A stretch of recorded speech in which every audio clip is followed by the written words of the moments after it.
So it was the day before we were supposed to go back to Georgia, and I woke up that morning and my stomach just felt different. I wasn't having contractions or anything, but it hurt. I had laid down and drank a bunch of water because I knew those would be the first things that they told me to do, and after calling Craig several times. I think my first words were, "Are you sure? What's going on?" Just trying to figure out how serious it was. I called the doctor, my OB down in Georgia, and they said with the placenta previa, definitely want to go in and get it checked out. We were kind of in denial that she was going into labor with me being down there and her being back here in Iowa. I called my sister, who had just gotten off of her night shift as a NICU nurse at Mercy Cedar Rapids. They admitted me, and I gave them all my files from Georgia, so they were all up to date and knew all of my situations. So once they detected that I was in labor, they gave me a shot of steroids to help with the baby's lungs, and they also ran a bolus of magnesium to help try and stop my contractions, and for the case that he would be born, to help with his brain. I was on a little bit of a business trip down there, so I was with a coworker. I had to get back home and get my car and start heading back this way. So I remember being in the passenger seat with him, talking on the phone with her and with the insurance company and with family members, and just trying our best to get some kind of a plan together.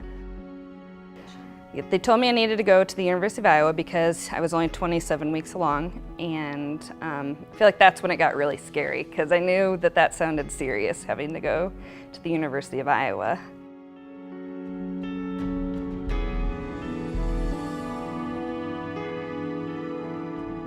I was so fast, like we had just gotten to the hospital. I felt like the rest of the day had kind of gone a lot more slowly, and then all of a sudden once we got there and how fast they were moving, I knew that it was going to be scary and quick. I wasn't going to make it back, and so from there it was getting my things and getting back as quick as possible so I could be there. Him not being there was tough, but I felt a lot better having my sister there, especially with her background, and my mom was there too. And we talked up until the part where they started rolling me into the OR, and I knew Craig's parents were on their way too. So right after Cade was born, they had to resuscitate him and intubate him, and then they took him to Bay 1 for the most critical babies in the NICU.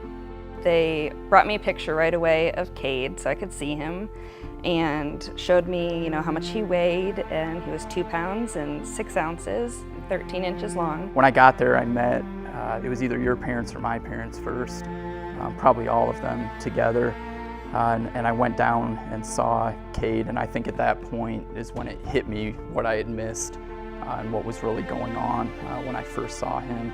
And I remember feeling bad that I hadn't been there, but I guess, I don't know, just really starting to understand where we were and kind of the challenges that were ahead of us. I was shocked at how small he was, so I was glad to be able to see him for the first time with Craig.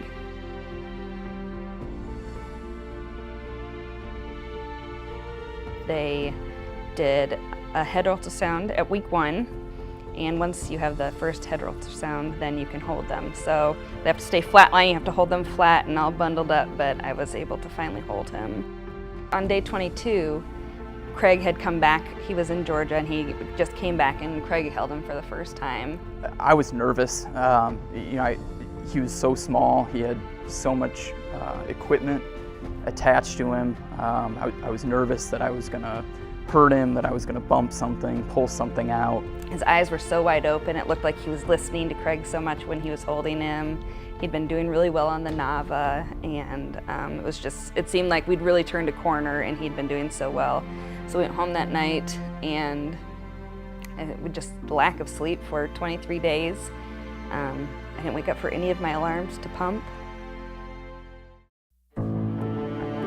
Neither of us heard our phones going off. I woke up the next morning and looked at my phone to see why I hadn't woken up to any of my alarms, and saw many missed calls from the hospital.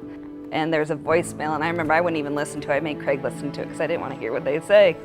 And He had gotten really sick that night, and they had to bag him several times. Dr. Daigle bagged him and re-intubated him, and he went on a lot of medications and got sent back to Bay 1, put on the jet ventilator.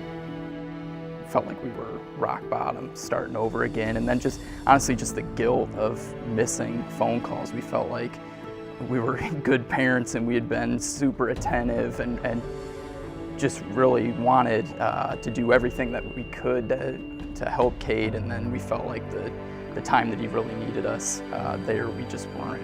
He was there for 9 days before they felt like he was ready to go back to Bay 2.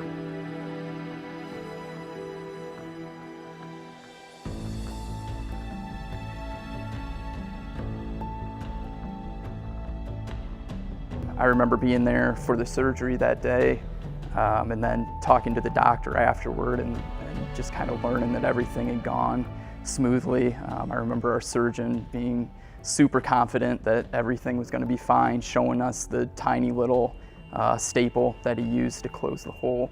And I guess at the end of the day, I just felt like a huge sense of relief that that issue was going to be behind us going forward. He was being able to eat more and get stronger. We were starting to lose equipment, being able to hold him more often. Just a lot of good stuff. On Cade's 98th day of life, he got to come home with us. We were back in the doctor's office a lot, though, still checking up, so I felt like we still had a lot of support from them to make sure we were on the right track. And a lot of education before we left. I know they wouldn't have let us out the door without us feeling comfortable that we could manage Cade's care at home. They did a lot to help us out with that. The medical staff there totally changed our lives. I mean, they had not only just with the care that they gave for Cade, you know, towards the end, I remember having very direct conversations with the nurses and the doctors about what Cade's life was going to be like going forward. He recently just passed out of development too, so he's just really a normal, healthy 2-year-old now. He makes you laugh constantly. You would never know the start that he got out of in his life. We're grateful to be able to share Cade's story, and we're grateful for the organization that frankly saved his life and helped the medical personnel have the knowledge to be able to save his life. You know, without our incredible NICU team and the March of Dimes, you know, Cade, you know, wouldn't be alive and healthy today. We just ask the people here to join us. I mean, the money that's going to be raised tonight goes towards all the hard work that the March of Dimes does, you know, to make sure that babies aren't born prematurely, to make sure that there's fewer babies born too soon, and for those that are, that they get the exceptional care like Cade had.